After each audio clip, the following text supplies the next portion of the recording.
জাতীয় সংসদে নিরপেক্ষ আম্পায়ারের ভূমিকা পালনের প্রত্যয় ব্যক্ত করেছেন নবনির্বাচিত স্পিকার মেজর অবসরপ্রাপ্ত হাফিজউদ্দিন আহমেদ বীর বিক্রম এবং ডেপুটি স্পিকার কায়সার কামাল। সকালে সাভার জাতীয় স্মৃতিসৌধ এবং শেরেবাংলা নগরে শহীদ রাষ্ট্রপতি জিয়াউর রহমান এবং খালেদা জিয়ার সমাধিতে শ্রদ্ধা নিবেদন শেষে তারা এ প্রত্যয় ব্যক্ত করেন। এ সময় স্পিকার বলেন, ওয়াকআউট সংসদীয় রীতি, এমন কার্যক্রম করা যাবে না যাতে ফ্যাসিবাদ ফিরে আসার সুযোগ পায়। সেদিকে বিরোধী দলকে আরও সতর্ক হওয়ার আহ্বানও জানান তিনি। আব্দুল আহাদের প্রতিবেদন। ধর্মমন্ত্রী জনাব কায়কোবাদকে অনুরোধ করছেন। দীর্ঘ গণতান্ত্রিক সংগ্রামের পর জাতীয় সংসদের প্রথম অধিবেশনের মধ্য দিয়ে বৃহস্পতিবার এক ঐতিহাসিক মুহূর্তে প্রবেশ করেছে বাংলাদেশ।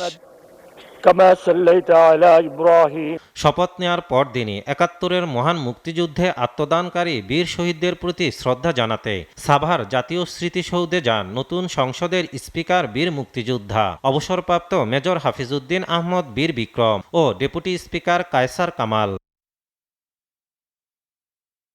সেখানে নতুন স্পিকার সাংবাদিকদের বলেন, নিরপেক্ষতার স্বার্থে দলীয় পদ ছেড়েছেন তিনি। সংসদে সবাই সমান সুযোগ পাবে এমন প্রতিশ্রুতি তার। সংসদে সরকার এবং বিরোধী দল উভয়ের সহযোগিতার মাধ্যমে, উভয়ের ঐক্যবদ্ধ প্রচেষ্টার মাধ্যমে সংসদ তার অভিষ্ট লক্ষ্যে পৌঁছতে পারে। আমরা আশা করব আগামী দিনগুলোতে বিরোধী দল সরকারের সকল গঠনমূলক কর্মকাণ্ডে সহায়তা প্রদান করবেন। পরে শ্রদ্ধা জানাতে আসেন রাজধানীর শেরেবাংলা নগরে শহীদ রাষ্ট্রপতি জিয়াউর রহমান ও সাবেক প্রধানমন্ত্রী বেগম খালেদা জিয়ার সমাধিতে। ফাতেহা পাঠের পর রুহের মাগফিরাত কামনায় বিশেষ মুনাজাতে শামিল হন স্পিকার ও ডেপুটি স্পিকার। পরে সাংবাদিকদের মুখোমুখি হন নবনির্বাচিত স্পিকার, কথা বলেন বিরোধী দলের ওয়াকআউট প্রসঙ্গে।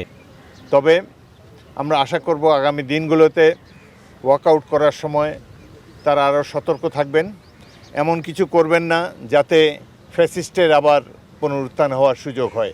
সরকার ও বিরোধী দল মিলে সংসদে জনগণের আশা আকাঙ্ক্ষার বাস্তবায়ন ঘটাবে এমন প্রত্যাশার কথা জানান স্পিকার। ক্রিকেটের মাঠে দুজন আম্পায়ার আপনারা দেখেছেন, এখন আপনাদের সামনেও দুজন আম্পায়ার, আমি আর ডেপুটি স্পিকার দণ্ডায়মান রয়েছে।